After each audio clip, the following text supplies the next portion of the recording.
Hey guys, আজি morning একদম ৰাতিপুৱা আৰু আজি আমি আমাৰ ভাইটি জামাত গৈছিলে। সি বৰ্তমান এতিয়া আজি আহিছে আৰু তাক এতিয়া যোৰহাটৰ পৰা আনিবলৈ গৈ আছোঁ।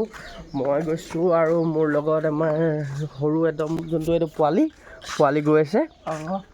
আমি এতিয়া যাওঁ আখিলক আনিবলৈ, ব'লক চাওঁ। সি মানে জামাতলৈ গৈছিলে, 4 মাহৰ কাৰণে গৈছিলে।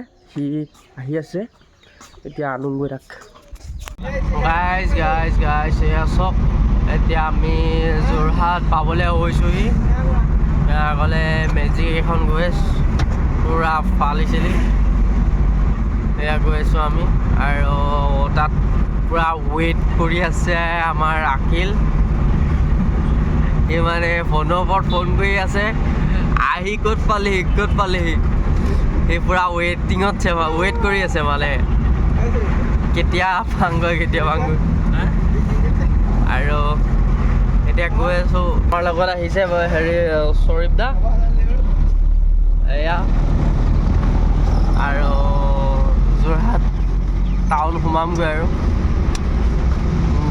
ব'লক। গাইজ ট্ৰেইন এতিয়া কাৰেণ্টত চলিব দেই, বিজুলী যোৱাদি যাব মানে পূৰা কাম চলি আছে, মানে হৈছেগৈ আৰু লাইন চাগে দিয়া নাই এতিয়ালৈকে। তাৰপৰা কাৰেণ্টত হ'ব। যোৰহাট চিনামৰা এতিয়া পাইছোঁহি। এইটো চিনামৰা ষ্টেচন হয়। সেয়া এইটো চিনামৰা ষ্টেচন। চিনামৰা তিনিআলিৰ পৰা এইটো যোৰহাট টাউন যোনফালে যায়, এইফালে অভাৰব্ৰিজ বনাই আছে, সেইকাৰণে এইটো ৰোডটো ক্ল'জ কৰি থৈছে। কাৰণ অভাৰব্ৰিজৰ কাম চলি আছে এতিয়া, সেইটো কাৰণে আমি আকৌ এতিয়া এই চিনামৰা হৈ লেচুবাৰী হৈ ঘূৰি যাব লাগিব। এতিয়া ডাইৰেক্ট এইফালেদি চিনামৰা ফালেদি ডাইৰেক্ট টাউন মানে ওলাবগৈ নোৱাৰিম, যোৰহাট টাউন ওলাব নোৱাৰিম। সেইকাৰণে এতিয়া লেচুবাৰী হৈ যাম এতিয়া আমি। গাইজ একদম যোৰহাট টাউন ওলাব গ'লে এতিয়া মানে গাঁৱৰ ভিতৰে সোমাই এনেকৈ গৈ থাকিব লাগিব, যিহেতু মেইন ৰাস্তাটো ব্লক হৈ আছে, কাৰণ অভাৰব্ৰিজ বনাই আছে সেইকাৰণে। আৰু এতিয়া কিমান দিনলৈ গৈ চাগে এনেকৈ ভিতৰে মানে গৈ থাকিব লাগিব, ঠিক নাই কাম কেতিয়া হ'বগৈ। এনেকৈ মানে গাঁৱৰ মাজে গৈ থাকিব লাগিব, টাউন ওলাবগৈ লাগিব। আৰু আপোনালোকে যদি মৰিয়নি ছাইডৰ পৰা আহে বা এফালে তিতাবৰ ফালৰ পৰা ৰোড ক্ল'জ হ'ব, সেইকাৰণে ৰাস্তা চাই গাঁৱৰ মাজে ধুনীয়াকৈ আপোনালোকে টাউন ওলাবগৈ। ডাইৰেক্ট গুচি গ'লে দেৰি হৈ যাব, আপোনালোকৰ দিগদাৰ হ'ব, কাৰণ আকৌ ঘূৰি আহিব লাগিব।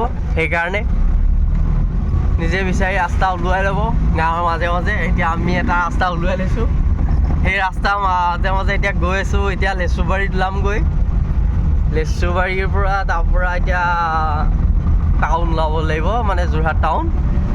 যিহেতু যোৰহাট টাউন ঢেকাইপতিত আছে আমাৰ ভাইটি আহি পেলাই।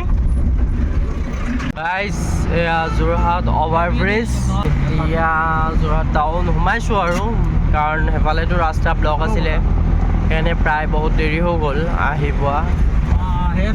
আৰু এতিয়া আমি যোৰহাট টাউন সোমাইছোঁহি। আমাৰ আকিলটো পূৰা ৱেইট কৰি আছে, ক'ত পালেহি দিয়া আছে। গৈ আছোঁ এতিয়া এইখন অভাৰব্ৰিজখন এতিয়া দেখিছে, কাৰণ দেৰি হৈ গৈছে, বহুত দেৰি হৈ গৈছে, কাৰণ এই অথনিৰ পৰা ৰখি আছে, প্ৰায় 2 ঘণ্টামানেই হ'ব হ'ল। আমাৰ অহা লেট হ'ল, ফোন কৰি আছে সি, তেওঁ এতিয়া গৈ আছোঁ বাৰু। তাৰ ওচৰ পাম আৰু বেছি টাইম নালাগে, 10 মিনিটমান লাগিব, তাক গৈ লগ পামগৈ। চাই দিয়ক ভিডিঅ'টো, ভাল লাগিব। যোৰহাট ঢেকাইপতি এতিয়া বৰ্তমান সোমাইছোঁ, আৰু এইফালে চব ভিৰ কিমান, কাৰণ যিহেতু মাৰ্কেট হয়, তামাম ভিৰ। তেনেকৈ এতিয়া গাড়ী লৈ সোমাই গৈ আছোঁ। আমাৰ আকিলটো পূৰা অপেক্ষাত আছে, আমি যাম কেতিয়া পামগৈ। পূৰা অপেক্ষা কৰি আছে আমাৰ কাৰণে।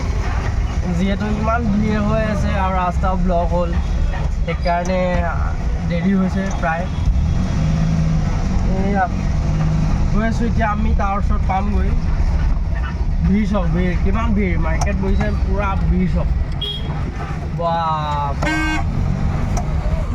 গাড়ীখন সোমোৱাই লৈ যাব পাৰিম নে নোৱাৰিম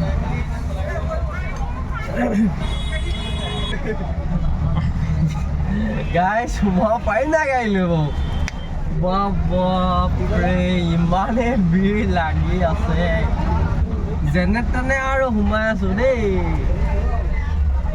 মানে গ্লাছডাল এৰিছোঁ অকণকৈ আকৌ ধৰিছোঁ তেনেকুৱা হৈছে তামাম ভিৰ লাগি আছে বাপৰে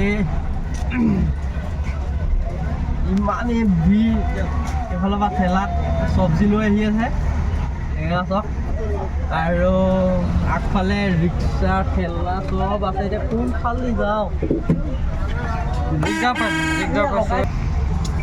গাইছ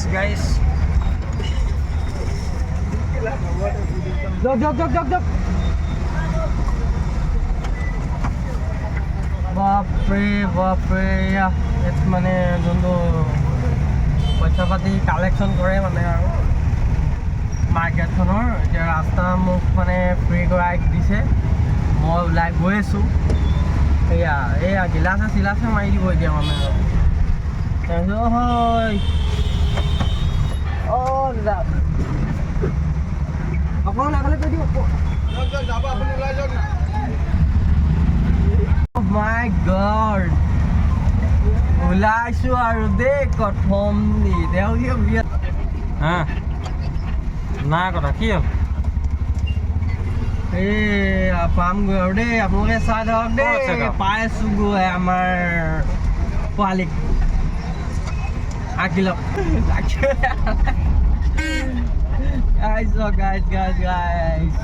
এতিয়া বৰ্তমান পামগৈ আৰু just 1 minute okay yo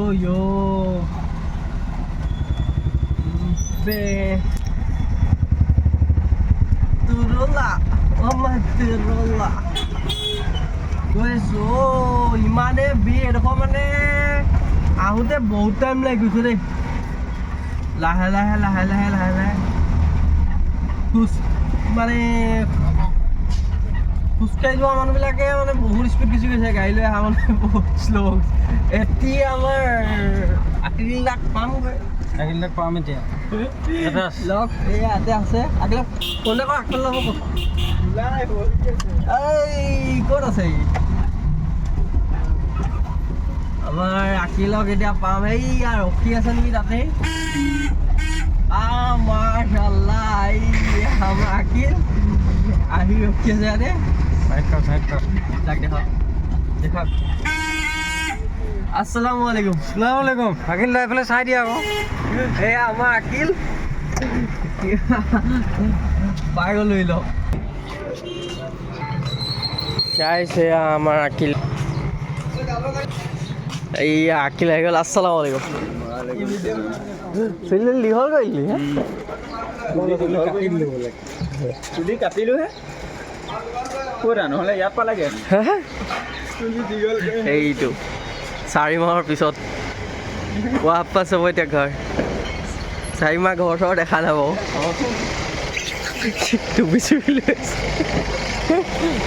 video' চাই ভাল লাগিলে like comment share and subscribe কৰি দিয়ক থেংক ইউ বাই বাই